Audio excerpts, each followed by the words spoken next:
안녕하세요, 달술입니다. 굉장히 오랜만에 영상을 찍게 되었습니다. 제가 영상을 만드는 주된 이유는 매번 말씀드리지만 경매 물건을 추천하는 것이 아닙니다. 경매 사건을 통해서 여러분들과 함께 부동산 공부를 하는 것이 목적이라는 것 다시 한번 기억해 주시고 오늘의 경매 물건 살펴보도록 하겠습니다. 오늘의 경매 물건은 경남 김해시 진영읍에 위치한 단독주택입니다. 지금 보이시는 이 주택인데요.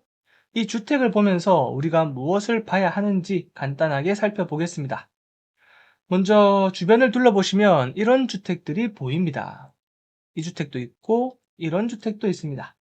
어떤 주택 같습니까? 눈으로 보더라도 연식이 오래돼 보이죠? 여기 도로 같은 부분을 보더라도 굉장히 좁아요. 한적한 시골 마을에 있는 그런 주택이구나라는 것을 알 수 있습니다. 오늘의 경매 물건 다시 볼게요. 보시면 주차를 한 대 정도 할 수 있는 공간이 있습니다. 외관도 보면 다른 주택들에 비해서는 그렇게 오래돼 보이지 않아요. 건축물 대장을 보니까 2013년도에 착공은 했지만 사용 승인일은 2021년입니다.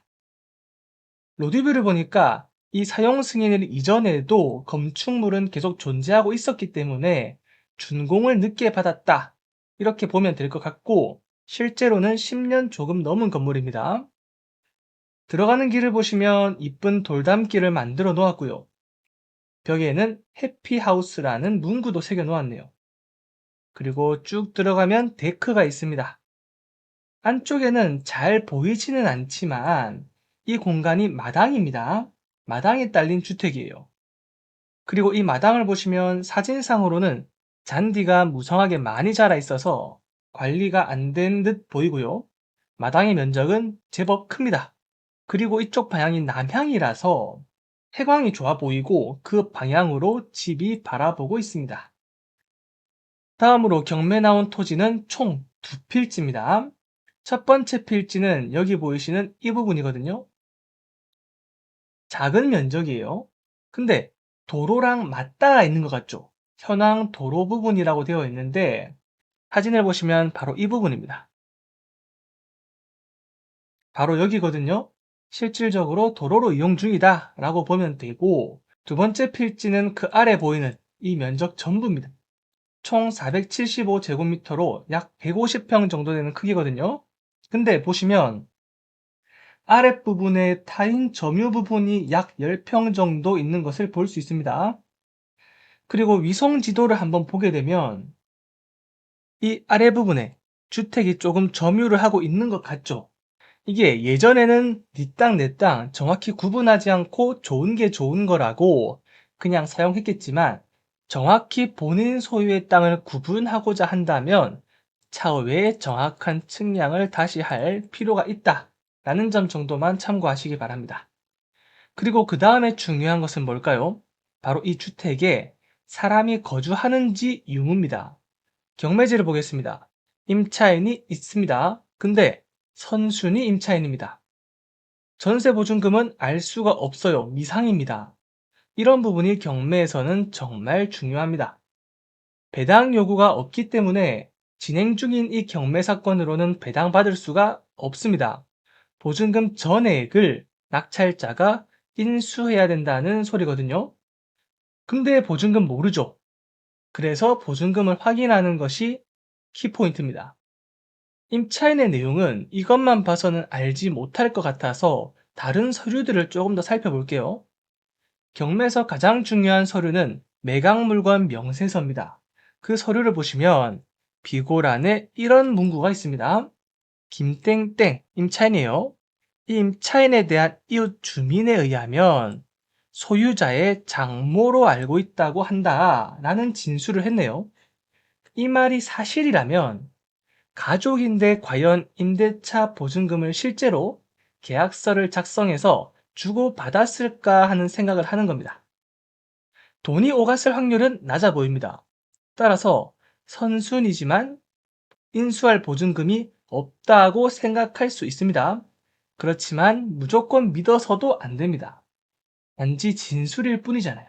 입찰을 하기 위해서는 실제로 반드시 알아보려는 노력이 필요합니다. 임장을 통해서 발품을 팔아라 이겁니다. 무슨 말인지 아시겠죠?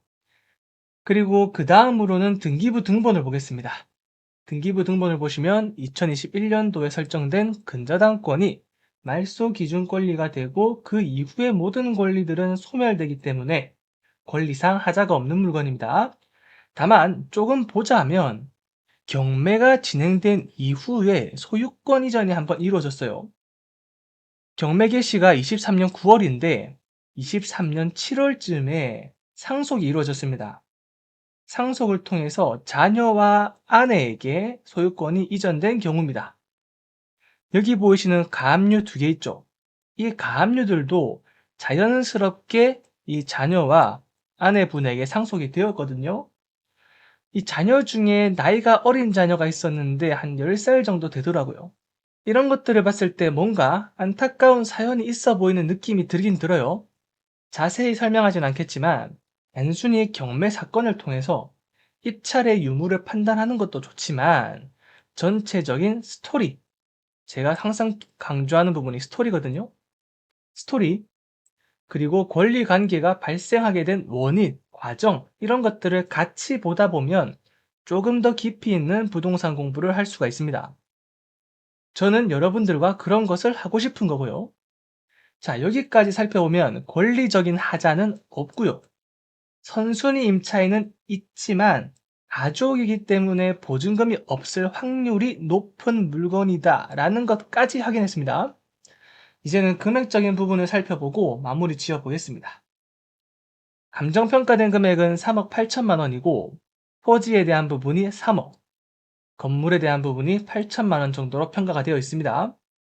토지의 경우 제곱미터당 단가가 60만 원으로 평가되었는데, 자, 보시면 목적물이 위치한 곳은 여기거든요. 이 주변의 토지 단가들을 보시면 60만 원에 근접합니다. 감정평가된 금액과 실제 금액이 큰 차이를 보이지 않습니다. 평가된 금액 자체는 일반적이다 라고 보면 되겠습니다. 자, 이렇게 오늘 경매 물건에 대한 전반적인 내용을 함께 봤는데 사실 직접 가보지 않고 우리가 손품으로 확인하는 것은 이 정도면 충분합니다. 더 자세하고 궁금한 부분들은 현장을 통해 직접 반드시 확인을 해야 한다는 점 잊지 마시고 오늘은 여기서 마무리하도록 하겠습니다. 도움이 되셨다면 구독과 좋아요 눌러주시면 감사하겠습니다.